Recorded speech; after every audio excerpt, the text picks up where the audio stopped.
Então entenda, resiliência não é não sofrer. É sofrer sem perder o fio da própria história.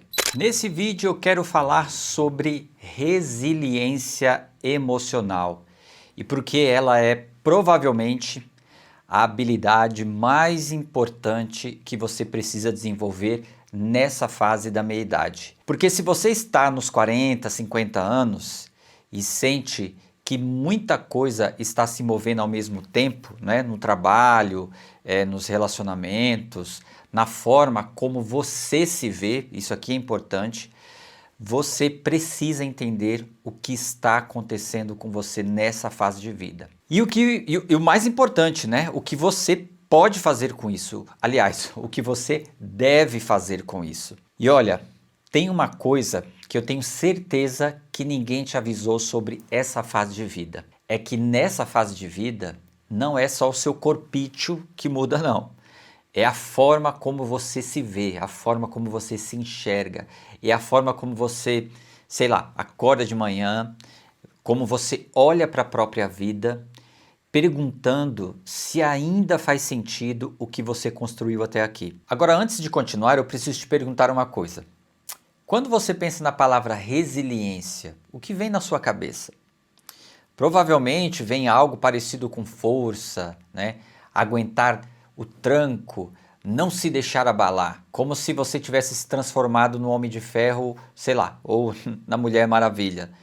Mas eu quero propor que você suspenda um pouco essa definição por alguns minutos. Quando a gente vai na psicologia, alguns estudos sobre resiliência, eles apontam 3 caminhos bem concretos para não só definir, mas também para construir resiliência, principalmente nessa fase da meia-idade. E nenhuma delas passa por essa ideia de resiliência ser igual a suportar mais ou aguentar qualquer coisa. E o primeiro caminho que eu coloco aqui é justamente o de aprender a aceitar. E eu não estou falando de resignação. O psicólogo Stephen Hayes, né, o criador da terapia de aceitação e compromisso, ele mostrou em décadas de pesquisas que tentar controlar ou suprimir emoções difíceis, na maioria dos casos, aumenta o sofrimento. Então, segundo Hayes, né, quanto mais você luta contra o que você sente, mais espaço aquilo ocupa dentro desse combo de sofrimento.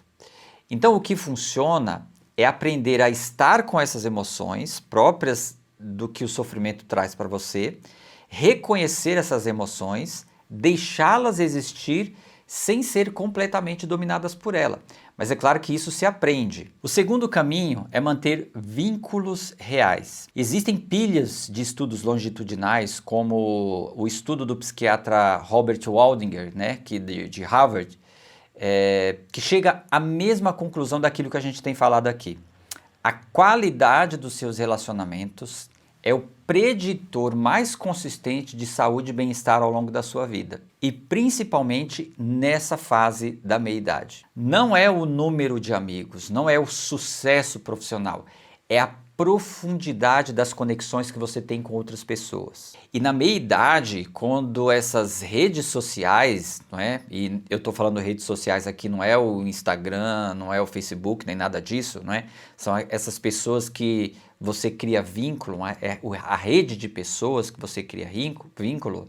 Então, quando essas redes naturalmente elas encolhem, cuidar dos vínculos que restam não é um mero detalhe, tá? É um preditor de saúde.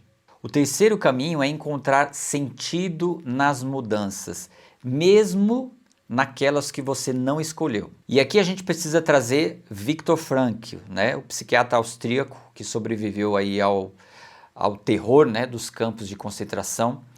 Viktor Frankl escreveu que o que mais sustentava as pessoas nas piores condições possíveis, né, e a gente está falando aqui de campo de concentração, não era necessariamente a força física, não é?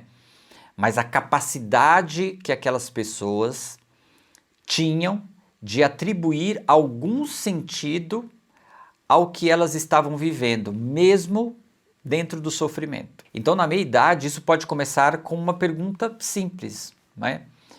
O que essa mudança está me ensinando? O que ela está abrindo, mesmo que eu não consiga ver? Então entenda, resiliência não é não sofrer.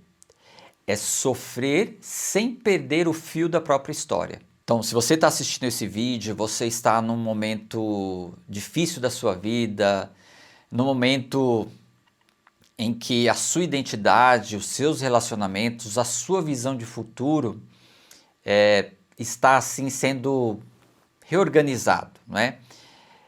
Então encarar isso é desconfortável e às vezes é assustador, na verdade.